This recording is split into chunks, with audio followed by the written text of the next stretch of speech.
Joash Naidoo recently hosted a live forex trading event that was hyped to make people money. But with the results that came from it, all of the attendees and followers that followed the signal can feature on an episode of I Blew It. So what we're going to do, guys, I want you to do me a favor. This is the guy that's going to make us money today. He's been in the game 4 to 5 years. He is, in my opinion, yet again, the biggest trader right now. I've never seen people make money the way this guy makes money. I've never seen people lose money the way this guy loses money.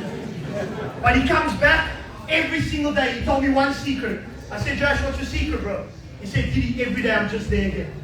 No matter if I lose, no matter if I win, no matter if my analysis was wrong, no matter if I lost again, every day I came back. I did that for 4 years. Now I'm the biggest in the game.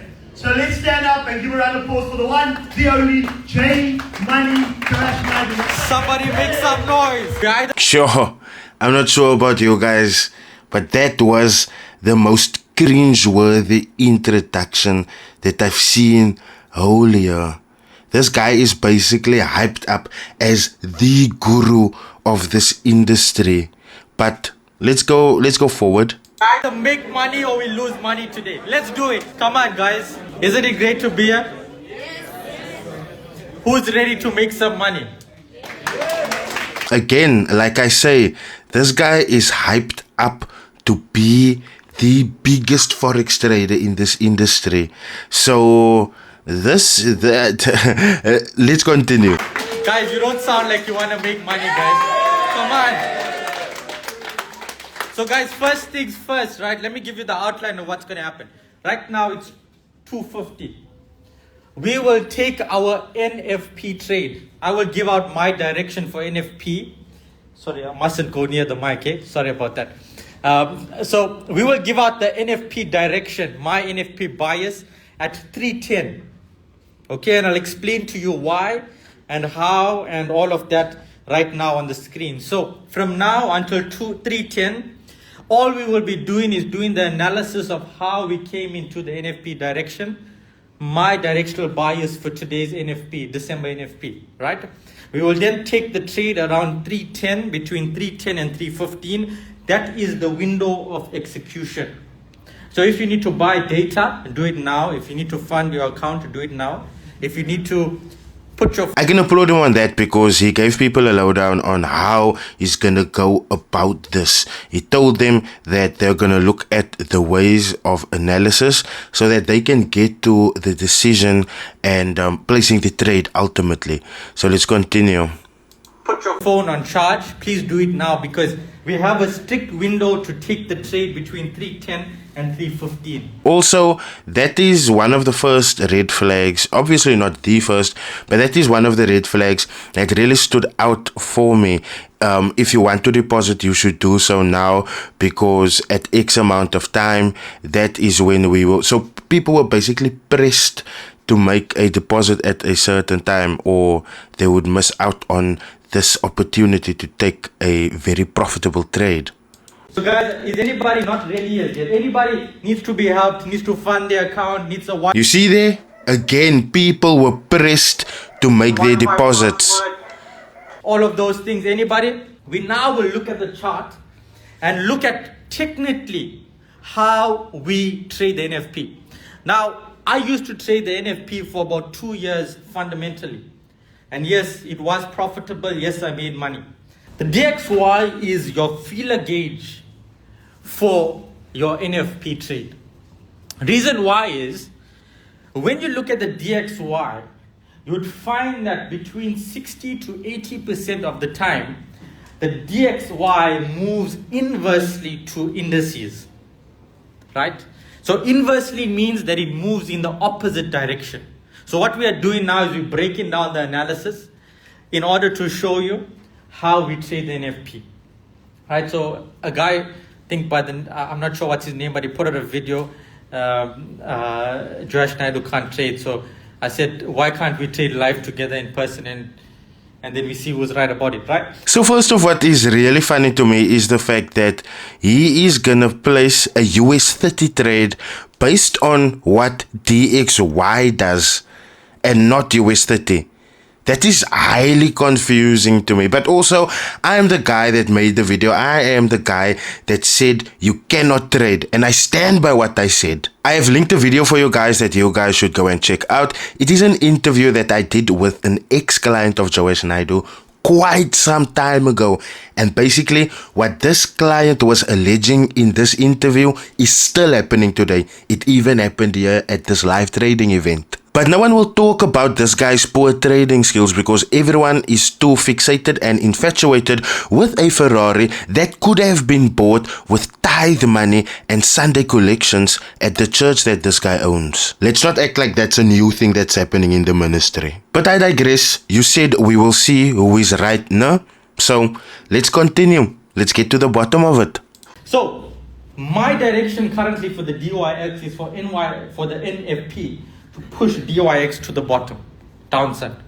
So if DYX is moving to the downside, it gives you, anybody knows what will happen to the indices? Upside. If you look at the US 30 right now. So you guys have heard very clearly there. This guy has found his directional bias. So that means he wants the market to go up because he is expecting DXY to go down. We understood him perfectly. He said if DXY goes down, US 30 will go up. If DXY goes up, US 30 will go down. And this occurrence happens at least 60 to 80% of the time in the market. And you guys have just heard there, because the DXY is looking like it's going down, this guy is gonna buy US 30. And all of the people in that room and all of the people that is on this guy's Instagram live, they are gonna buy US 30 with him as well. Right now, some people are saying that it's overbought. Some people are saying that it's about to tank, right? But while that is correct, that is the way this man is literally telling you you're gonna lose your money. That man is literally telling you right there, you are gonna lose your money.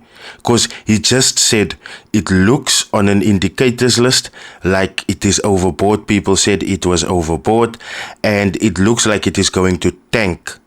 And while that is correct, and then he gives this lackluster explanation of why he thinks it woke up. Let's continue listening. retail trader trades.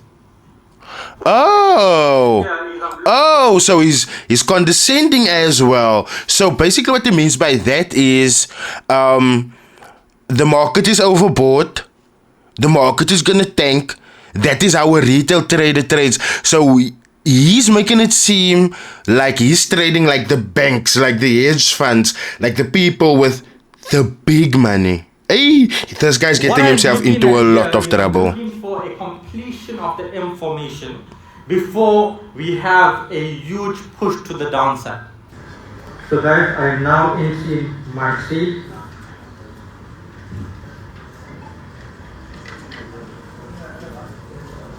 Which is a buy. Guys, you know, no, you can hate me as much as you want, but I will never in my life trust a guy that wears tight jeans like this, my bro. Never. Never in my life. Never in my life, I'm sorry. In this case scenario, and it will then push to the upside. So don't panic if it immediately goes in its opposite direction. If only we will know that it is continuously against us if it pushes continuously in the opposite direction. But if there is some volatility which may occur, then you must know that you should not panic. So guys, remember you trade at your own risk. I've now entered my position. Can you put a pointer here for us just to know what's our point of reference for entry? You know, no, I like that he is talking about the fact that people are trading at their own risk. I like the fact that he's talking about that, but nowhere have you seen like risk management or stuff like that. And you guys can go check on his Instagram. It's there.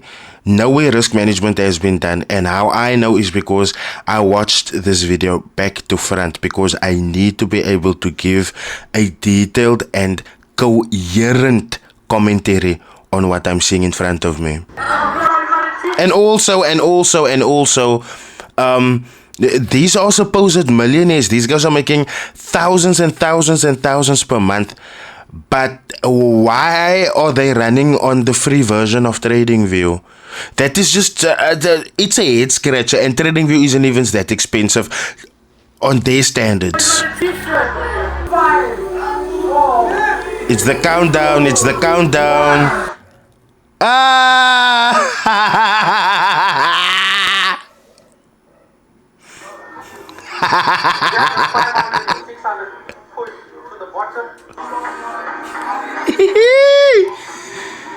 This is when the regrets kick in.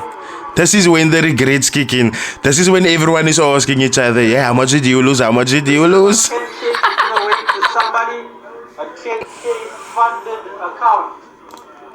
And that is a problem for me. The 10k funded account, is that like a consolation prize? My bro, don't play with the people like that.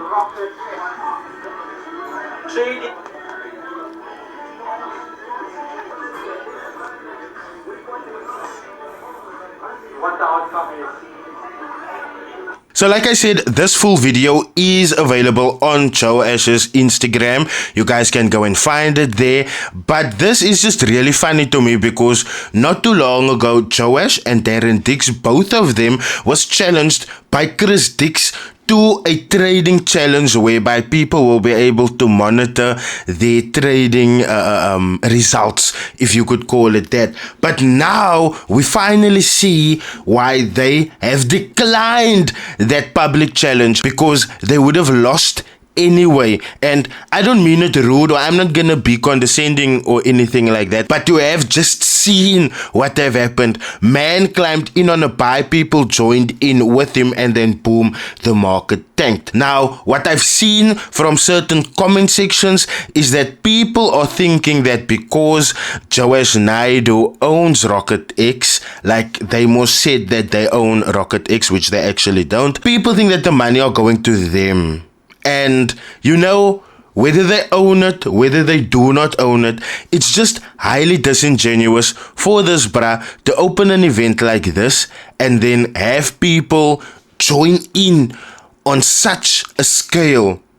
He says losses is part of the game, and if that was the case, and if that was his acknowledgement, he would have done it privately in a corner by himself, not putting anyone else at risk. Because let's face it, truth be told, whenever these traders send out losing trades, losing signals, they end up with a commission that their clients made that signed up under their IB link. And that is just the facts of it. So remember guys, next time you see someone with a lisp hyping someone else up like this, just know they're busy with cuck. Stay away from it.